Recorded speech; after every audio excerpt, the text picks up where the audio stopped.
Right, welcome everyone to The Search for Clarity. We are back into episode 2 on productivity, productive leadership with David Allen on GTD's role in thriving amidst agility and complexity. So this is the final episode of this 2-part series, and we are going to, if I just remind you all that the views and opinions expressed in this podcast are solely those of the individual contributors. This podcast is my own independent effort, and it is no way associated or endorsed with any of my employers or clients. So we were really lucky to get to spend time in our previous episode with David Allen, who's been sharing with us, where the whole GTD, getting things done systems emerged from, how he went and, started to focus on the principles of productivity and build a system from that. And then, how we got to today, what are the common challenges we have in getting this right today. And today we're going to be focusing on exploring that a little further and exploring what this means in a world of Agile. And so just a very brief overview, if you didn't catch it from our first session. David is a productivity consultant, author, and the founder of the David Allen Company. The notable work that he's done is the Getting Things Done, The Art of Stress-Free Productivity, published in 2001 publication, and which has been translated into over 30 languages, and millions of copies have been sold worldwide. We've talked about this being, it is the de facto standard for personal productivity and has been for 23 years. And David has been doing coaching and management consulting for over 40 years. And the David Allen Company, which started off as a training, coaching, and consulting services organization, has now actually spread out to 39 trainers and distributors globally who now drive the GTD message and consulting and training across the globe. So, David, welcome back, and thank you once again for joining us on The Search for Clarity. Delighted to be here again, Richard. Our last session together was fun, so looking forward to this one too. Yay. So, David, we left off on a really interesting topic about just thinking, and how hard that actually is, and I think something we neglect, because in some ways, I know I have very often overcomplicated GTD, and I read it in around 2004. I've been keeping up with the new releases, and several of the other publications, and you've had a whole bunch of really cool CDs on different GTD systems, how to implement them. And I highly recommend for anyone who has not got on the journey. It is a journey well invested in. And in trying to adopt a lot of these and in changing the different tools that I use and adding further complexity into my life, I found myself tripping over my productivity system and having to go and rehash it, refresh it on an ongoing basis. And I think in the early 2010s, this whole notion of Agile emerged as the new way of working in organizations. And there have been several publications that emerged since then around Agile and personal productivity. We had Scrum, which I think was more focused on still an enterprise or organizational perspective. Jeff Sutherland in 2014 published Scrum, The Art of Doing Twice and the Work in Half the Time. And then we saw books like Personal Kanban, Mapping Work, Navigating Life by Jim Benson and Tony Ann DeMaria Barry in 2011, amongst many others, claiming that people should ditch the to-do list and focus on visual methods and Kanban and flow and using flow principles to be more productive. I was curious as to what your thoughts around all of this was, because I'll be honest, it tripped me up very heavily. And, sort of found myself trying to serve two masters, trying to figure out, well, how on earth do we get these two worlds to work together?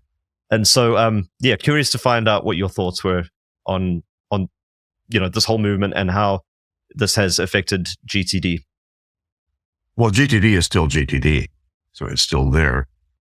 So the basic principles have to be applied by anybody or even by teams now. So, we have the book. here's a little promo for that. We just wrote about that and the complexity of now dealing with that. Now, frankly, everything from Kanban, Deming, basically just, sort of created that whole movement of how do we externally minimize waste. So the whole idea of Agile is like no waste. A good friend of mine who started the Agile Institute, I think, in California, Frode Odegaard, said, David, GTD is Agile for the brain, no waste. Why have a thought twice?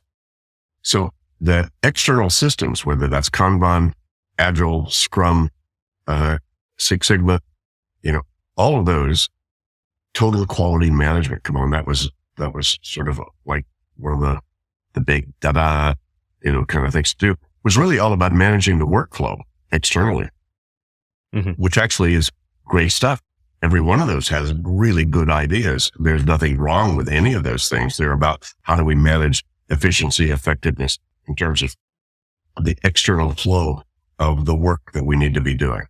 So, and I'm not an expert in any one of those. So let me just give that disclaimer right now. But I figured, okay, you manage the external workflow. What about the individuals who need to then do what they need to do based upon what Kanban does or what Six Sigma does or whatever? And that's where the issue shows up. You got people who leave an Agile meeting, but they personally then don't manage whatever their commitments were about what they need to do about that. Then you're gonna have a disconnect. So those things only are as good as the weakest person on your team, frankly. So, what we talk about in the new book is the fact that you need both. To create healthy high performance, what you need are individuals who have personal capabilities to manage themselves about what they walk out of those meetings with for themselves to be accountable for. But you also then need good agreements as a team about what you do. So you can have in soccer or football, whatever, you can have really highly skilled players, but if they haven't worked together as how do we work together as a team, then they're going to lose. They're going to look good on the field, but they're going to lose the game because they haven't learned how to work together in that way. So I think both those factors have to be considered. How do we as individuals work most productively? And then how does the team work most productively? So, I don't know what your confusions were about Six Sigma or Kanban or Agile or Scrum or whatever. As I best understand it, the guy who came up with Sprint in Scrum, it was a Microsoft guy. I was there because he was a GTDer. He said, oh my God, how do we create sprints, in the Scrum model so that you get stuff done really quick? And couldn't disagree with any of that. That all fits very much within the GTD model, right? So, okay, what's on your mind? What are you trying to do? What are you trying to accomplish? What are the best ways to do that? And there can be as many ways to do that as there are teams, as there are people, as there are individuals. So again, GTD is so flexible. So I don't care how you decide to do that. What's your outcome? What's the next step? What do you need to do to try to make that happen? It's just a simple set of questions and answers that you need to ask about how do we focus? How do we direct ourselves right now in terms of me personally and or the team personally, or how do I engage with the team? See, the problem is, Richard, I could be really clear about my productivity. You can be really clear about yours. But when we get together, we've just now magnified exponentially the complexity of what we need to do to be clear. Is that yours or is that mine? What are you doing? What am I doing? What are we trying to accomplish together? And so when you add the team context for this, you've added over multiple levels of complexity, about how to make it work. But they're still all GTD principles. What's got your attention? The two of us. What has our attention as a team right now? What has your attention with you and your life partner? What has your attention with you and your board, and your company? What's got your attention? The reason it will have your attention is because there's still decisions you haven't made yet, or you haven't parked the results of that decision in trusted places or people that you trust, will handle or manage that or engage with that appropriately. So that's all just GTD is. What are we trying to do and how do we make it happen? That makes sense. I didn't mean to overcomplicate or oversimplify it. But that's kind of it.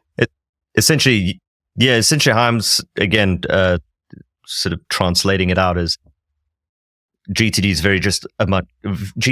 very much just about you as an individual. How do you get your mind clear? How do you get the correct focus on things that are coming at you? How do you shift it and prioritize it and make sure that, things are all that information is handled and put in its correct sort of place to be dealt with at the correct kind of time.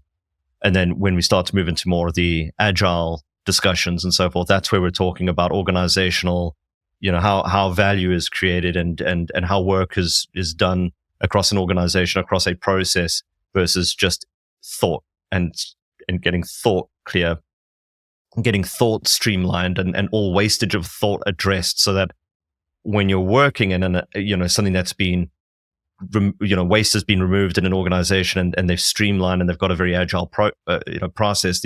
You're approaching it as an individual with a very clear head because you have got a GTD system helping you be on top of your demands across your life, across your priorities at work. And when it comes to multiple people needing to interact, that's of course where these principles become exponentially important because, we're compounding the problem of a noisy head. Two noisy heads don't make a system work very well. So that's kind of the takeaway I've got is... Well, one of the reasons me and my co-author, Ed Lamont, in London, wrote the book was because we have together spent 65 years coaching and training all kinds of people, in the personal productivity best practices. And they get all transformed. They go, oh my God, I'm ready. And then they go back into a very dysfunctional environment where the team is not functioning really well. And then they have to use their getting things done expertise in a defensive mode. Look, they're likely to drop this ball, so I need to keep track of this on my waiting for list. And then it becomes defensive as opposed to team being clear. What's got the team's attention? Right. That would be my first question if I walk in. It has been for years. If I walk into the team, wait a minute, what's not on cruise control right now in terms of the team itself? And so, see, if all of that's on cruise control, if Kanban or Agile or all that is working smoothly, then the team has no attention on that. They go to sleep at night. They don't have anything on their mind about it. Fine. So I'm not into creating things on people's mind that they don't need to have there. I'm just going, wait a minute. What's got the team's attention right now? What's not on cruise control? And even their best Agile and Scrum and Six Sigma and whatever teams, I guarantee you those teams have got stuff on their mind still that the system has not handled yet. And so this is just a way to say, okay, start to identify what's got their attention and what they need to do about it and who's doing what about that. So that's GTD. That makes perfect sense. Yeah. Thanks, David. So in your endless journeys of learning about others' habits and productivity and where they need to be improved, what for people who are, I think it's a dualistic question, there's the people who are new to GTD, then there's people who've been practicing it for many, many years and maybe still don't feel like they're fully on top of it. So I'll start with the latter. For people who've been doing this for many, many years and really don't feel on top of it, what are the very common challenges you would expect to see them, the things they might be getting wrong that they could, they need to keep a mindful eye on to get better in control of the overall They're not approach? doing weekly reviews. Very simple. Once a week, because that resonates very strongly. Yeah. Bring up the rear guard. Get current with the projects you've got on your project list. Make sure all your projects have next actions on them. Looking backward and forward on your calendar to see what happened. Oh, reminds me how I ought to what's coming up. Oh yeah, we need to. Come on, this is common sense stuff, but people don't do that. And then they wound up being driven by, those things that they didn't pay attention to appropriately on some consistent basis. And that's not a minute by minute daily review. Well, sometimes you need stand-up meetings every day in a startup or, whatever you're doing. But for the most part, we just found over the years, once a week, you better sit down and get current, clean up your stuff, get your inventory really clear and catch it up. That is, and when people don't do that, their systems fall off. What happens is the system becomes not current. So then you don't trust the system, and then you don't trust your head, and you don't trust your system. And so it's too much work and it just falls off. So, that's simple answer to your question. So at a practical level, if I'm thinking of for myself, for example, there is so much stuff on the go and so much stuff to reconcile each week. I could easily find myself spending 2 hours, maybe 3 hours doing that. How about spending a whole day? How much time do you think your soccer team spends getting ready for 1 hour on the field on the weekend? And you won't even spend 10 minutes in the middle of your, on your work day trying to figure out, what do I need to be doing and catching up?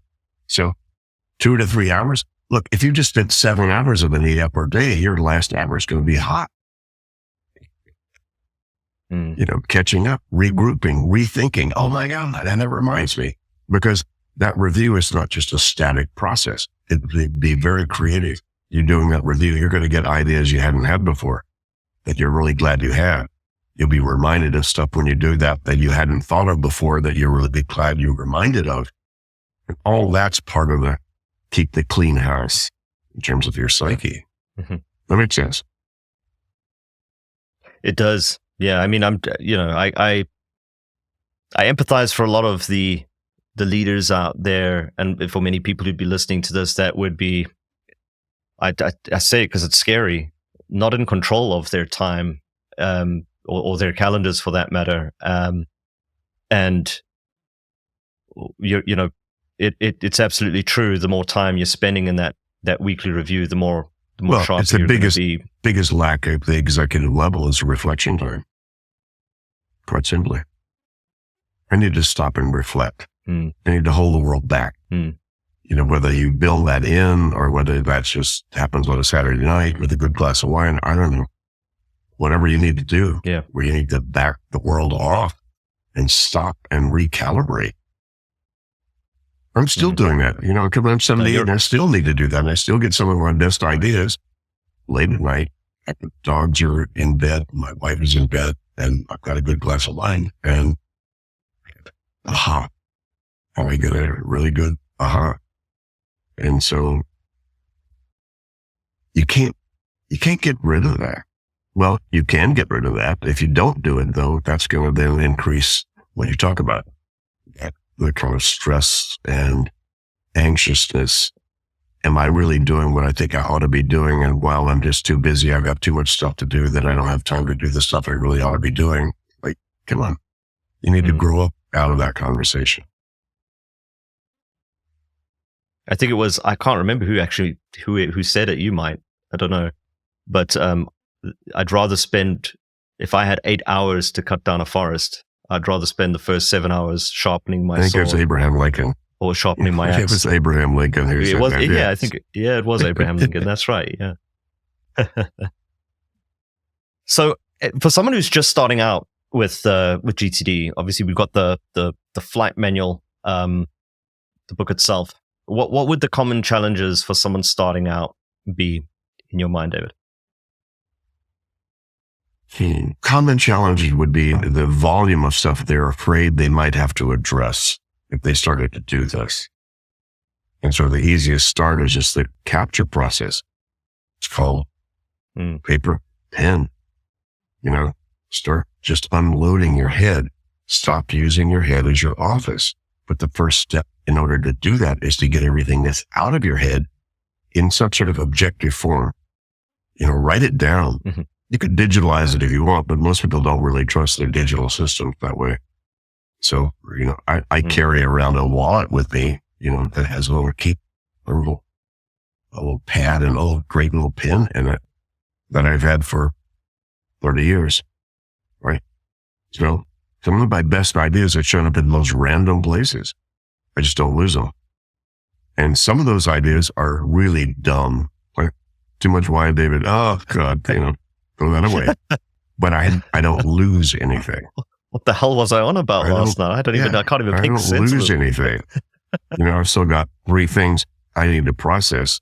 And this little page, if you're watching video, the page gets torn off and thrown into my physical in tray until I think we'll go through and then clarify and organize whatever might need to be done about those ideas that I had at most random moments.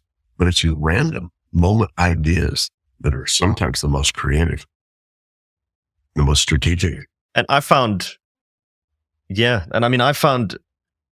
in practice, and for me, you mentioned it in the book, and it was actually fairly spot on. I had to take 2 days off to go and do a full inventory of everything. Run through all the mails, run through all my papers lying around, and it usually digging out filing cabinets. It usually takes that. So good for you, Richard. Yeah. So I think that was a good barometer for me. Was when you're starting to really get all the systems in check and in place and clear your head, you're looking at about a good 2 days worth of work. Tell everybody listening or watching this, that was not just a static process. I'll bet you had an awful lot of stuff show up while you were doing that. That was hugely creative and fun and interesting, right? Absolutely. I'd even take it as too far. Whenever I'd run through my different levels and horizons, I come up with new ideas when I'm going through the projects, and I'll be thinking of different projects and, okay, what are the things that are loose in my head that I need to be jumping on? I'd immediately be like, wait a minute, that's a great idea. And I'd write it down. So it's whenever I do those, run through those checklists that I again got from your site, you had these great handy cards. I don't have it lying around now, but you got these great planning cards to just do those reviews with. And they prompt a lot of thinking, and I come up with a lot of fresh content through those as well. So I can absolutely. If nothing else, Richard, anybody listening to this, just stop. As soon as you stop watching or listening to us, stop for 10 minutes and look at your calendar coming up and ask yourself, okay, what do I need to do about that? Is there anything I need to do? And I guarantee you, every one of you is going to go, reminds me I need to, or I should, or I do whatever. And that's just one tiny part of this kind of review. But if nothing else, at least do that. Come on. Yeah, absolutely. So it's a journey that I found for people starting off. It was, you read the book, you get a great many aha moments. You start to put it in practice. You get very despondent. You go through the trough of disillusionment. You feel like you just don't have control over things, and then you go back and you read the book and you focus back on the principles, and you're like, I'm getting that wrong. Let me try and the weekly reviews. Let me just make sure I get the weekly reviews, and then you find you're not doing them long enough. And it's the cycle of learning. And I used a journal along the way to pinpoint what's working, what's not working. And I do that as part of my review. What's kind of working for me, what's not working for me, where do I need to tie things up? I did become a little bit too anal, too extreme. And then you learn to just relax again, right? So you go through all these it's a roller coaster ride, but it is great fun. And it transformed my productivity. I can definitely say I can noticeably see how through many, many years of trying to get things like this into practice and the principles into practice, how much quicker I can get things done than general people I compare myself to. And so, David, thank you very much for that superpower ability, all because of you. But as a matter of interest, David, looking into the future, you've said it's evergreen, and because it's principally driven and based on biological limitations and calling those out and working with that, you said that it's going to remain that way, and I'd be in agreement with that. And so, the question's more how you see, maybe I'll shift it a bit. The question originally I was going to ask is, where do you see the future of GTD and the future of productivity? Maybe I'll shift it a bit and ask, where do you see new kinds of challenges? We've identified the one about just this insurmountable amount of things you're feeling like are going to be important, and the expectations from people are going to grow, and the demands from people are going to grow. What other kinds of things in the future, looking at new technology coming out, what do you think that landscape's going to look like for humans and productivity? It's just going to make a lot of stuff easier and maybe more complex in a paradoxical way. If you get in your car and you turn on GPS, I have a Tesla, which is a four-wheel computer, and so I don't have to worry too much about the best way to get given traffic from here to where I'm going. And that's based upon the technology and the increase in that, where I don't have to pull out a physical map and try to then figure that out and then run into traffic and go, oh my God. So a lot of the more automatic things, see, AI, the jury's still out, I think, in terms of how it's really going to be effective. But already, even the few months that it's been out and functioning for a lot of people, it's basically great exponentially increased decision support. So AI is not going to help. It's not going to probably buy your mom's birthday present, but it'll give you a lot of cool ideas about what you might want to buy her that you may not have had before. So you couldn't have had that before ChatGPT or something like that. It would say, hey, mom's birthday, give me some suggestions. And she's 65 years old and she likes pink and whatever, and it's going to give you, some cool stuff. So I think that's kind of cool, just sort of automatically, being able to support decisions that you might want to make. And so I think that's where it's going pretty much in spades. And, I have some partners and licensees I know who get these long, huge emails that they don't need to spend all the time reading all that whole email, and they use ChatGPT or something like that to then summarize it for them. So, yeah, so I think that's an increase in productivity potentially that the technology is going to be able to support even more and more. Bad news about that might be you're going to have to still curate all that. So if as soon as you start to build in, I'm going to trust that they're going to give me the right answer to this email, it may not be, right? So you're still going to have to use your brain to think about the stuff that the technology is going to give you. But that's cool. That's probably a lot of where it's going, and I think a lot of where it's going too is people are going to get tired of all the input. And I think they're going to start to be more conscious about calibrating how much stuff should I. Well, we're seeing a lot of books coming out about minimalist thinking. And I know there was a publication actually referenced GTD in it as well, around being more minimalist. And so I suspect we're probably going to see a bigger movement around that going forward as well. Well, it's kind of like the new. I want the new. It's the FOMO. It's the fear of missing out. It's like, oh my God, there's a new thing out. I need to have it. I need to get. I need to use it. I need to see what I can do with it. And I don't know. Over the last 40 years, probably my buy to use ratio in terms of gear is about 10-1. If it's small, black, high tech, and expensive, I figure I want it. Maybe I need it. And then, it's like, oh, well, that was a waste of money. But at least the one thing that really worked. Sure. But quite frankly, and you can push back on me on this if you want, but I don't think anything has significantly changed in terms of technology other than speed and volume. Maybe AI a little bit. And obviously the internet, but the internet, all that did was allow greater speed and volume of stuff coming in. However, word processors and spreadsheets were transformational. They transformed productivity. Believe me, if you're trying to write something on a manual typewriter with erase tape, and then you were suddenly given Word, your productivity is going to go up hugely. your creativity is going to go up hugely because it allows you to create a shitty first draft. And you know, because that's how your brain likes to have ideas and later on figure out what to do with them. So the fact that word processor allowed you to capture stuff and then edit, you know, was huge. That was transformational. And spreadsheets, you know, which started with, you know, all the database stuff that was beginning to be developed back by Lotus and other people back there. You know, well, come on, Excel, 85% of American businesses are run on Excel in terms of just keeping their accounting, you know, straight.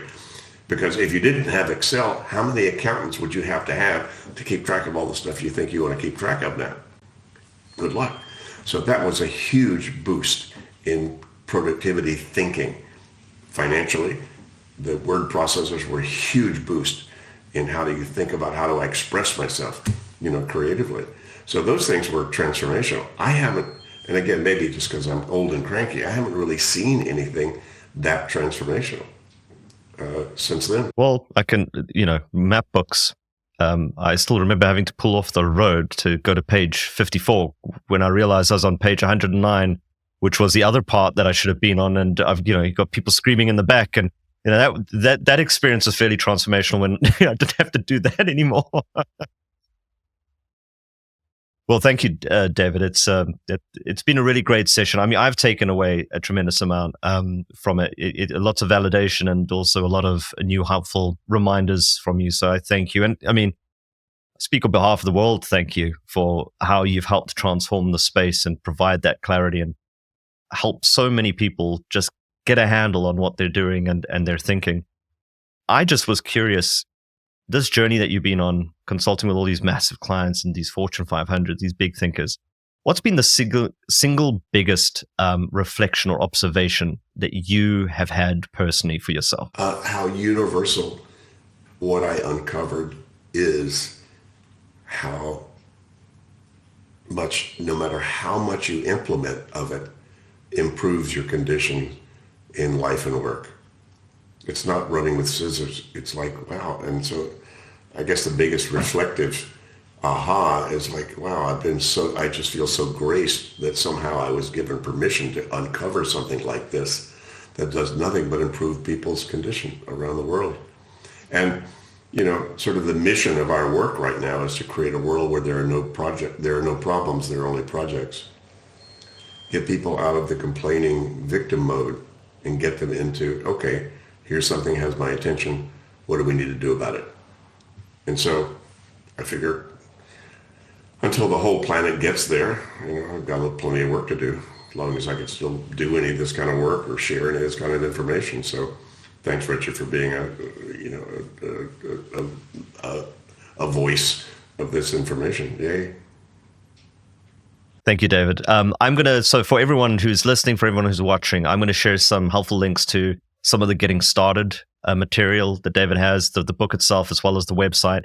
There are some really great checklists to help you, you know, implement the system. There's so many different guides around how to use different tools that you might be using for productivity today and how to configure them to align to the principles and the GTD system, which have been tremendously helpful through my many years of switching betweens. I'll share those links with you. I recommend giving it a shot. It has had a tremendous impact on me personally, and others that I know as well. And for leaders who feel like they're really battling to keep up and afloat with things when you're on massive transformational projects and there's just information coming at you from all directions, I hope that the session has helped, and highly recommend starting to use some of the principles that David's provided for us in his books. And so give that a shot. We will be announcing our next guest in the next 2 weeks. But thank you. It's been an amazing adventure with you, David, and we wish you all the very best for yourself and for everyone listening and watching. I hope that search for clarity is going stronger than ever. All the best, everyone. Bye-bye.